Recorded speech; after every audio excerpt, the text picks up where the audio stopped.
Tonight, our special transmission as the United Nations rebukes the U.S. sanctions against the International Criminal Court. Assalamu alaikum and good evening. This is Muslim News Canada on Muslim Network TV. I'm Aisha Ashraf. Today is the 245th day since Israel started targeting Palestinians indiscriminately. In the past 24 hours, Israeli airstrikes have killed 68 Palestinians across the Gaza Strip. 235 have been injured. The Israeli army has targeted the United Nations Al-Sardi school. Casualties at the school include 14 children and 9 women. UN Refugee Agency Chief Felipe Lazzarani says the attack on the school occurred without warning. The school is providing refuge to 6,000 displaced civilians. Israel does not acknowledge it has targeted a UN school. Instead, it says the compound was being used by Hamas. Hamas refutes this claim. Israeli artillery also struck a family home in Al-Zaweda, killing a child. Strikes at the Shati refugee camp resulted in several casualties. The Israeli military says the Bislamach brigade has been pulled out from the city after completing its mission in Rafah. The army now has 5 brigades in the city. The World Health Organization reports 727 health workers have been killed since October.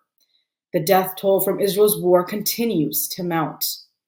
At the time of writing, at least 36,654 Palestinians have been killed. A revised report by the United Nations estimates another 10,000 civilians are buried under the rubble. 83,309 have been injured. Israel's death toll from Hamas's attack stands at 1,139. Israel stands accused of genocide at the International Court of Justice. The court, in its latest ruling, has ordered Tel Aviv to immediately halt its operation in Rafah. Tensions have heightened in Jerusalem following the annual flag march in the city yesterday. The march marks Israel's occupation of the city. Thousands of Israelis participated in the march. They chanted racist slogans and attacked Palestinians. Some ultranationalists could be heard chanting, "Death to Arabs." The marchers also stormed Al-Aqsa Mosque. The Islamic Authority reports over 1,100 Israelis entered the holy site. Israeli police struggled to control the violence. Far-right figures, including Minister Itamar Ben-Gvir, fueled tensions with extremist rhetoric. The United Nations has rebuked the approval of sanctions by the U.S. House of Representatives against the International Criminal Court. The bill passed by 247 to 155.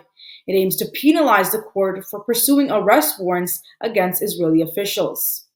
UN spokesperson Stefan Dujarric says the UN is against the harassment of international civil servants, including the court's personnel.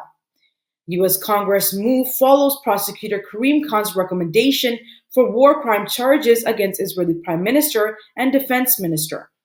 The U.S. does not acknowledge the court's jurisdiction. Experts say the bill's impact is largely symbolic.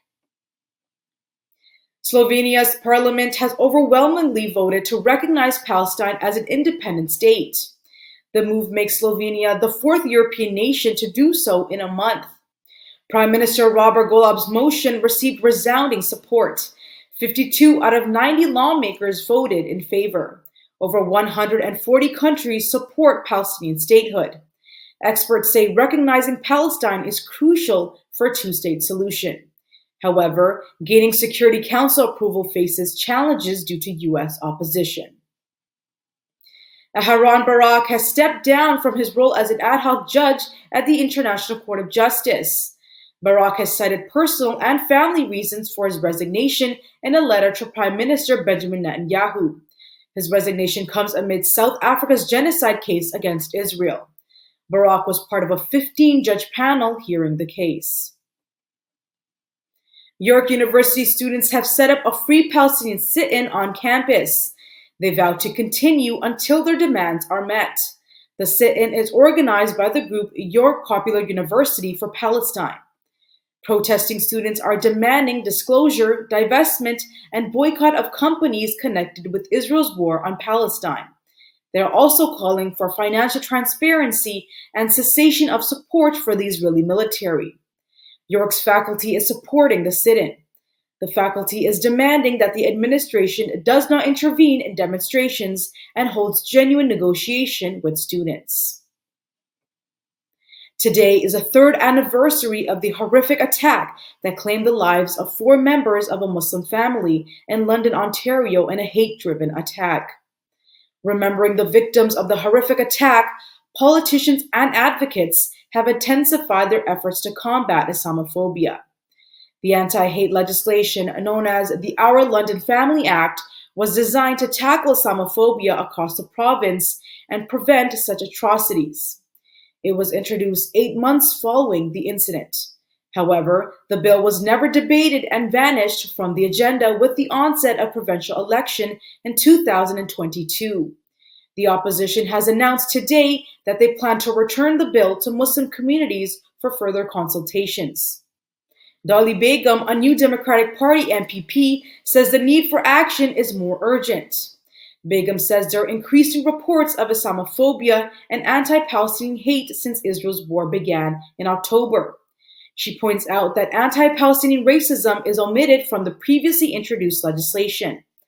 Following consultations with Muslim advocacy groups, the National Democratic Party aims to collaborate with all political parties to introduce legislative changes. Proposed actions include implementing anti-hate strategies in school boards and providing anti-racism training for public sector workers. On June 6, teenager Yumna Afzaal and her parents, Madiha and Salman Afzaal, were killed when a truck intentionally struck them. The family's matriarch also died in the accident. A 9-year-old boy was injured and left orphaned. They were on an evening walk. Following a 10-week trial, a London resident was convicted of terrorism. He was also charged with 4 counts of first-degree murder and 1 count of attempted murder. The case tested the application of Canada's terror laws to white nationalists. Thank you for watching. Our news is produced by Muslim Network TV, which is a not-for-profit organization. We need your support for donations. Please scan the QR code on our broadcast or visit muslimnetwork.tv to donate now, so we can continue to amplify the voices of Muslims in Canada and abroad.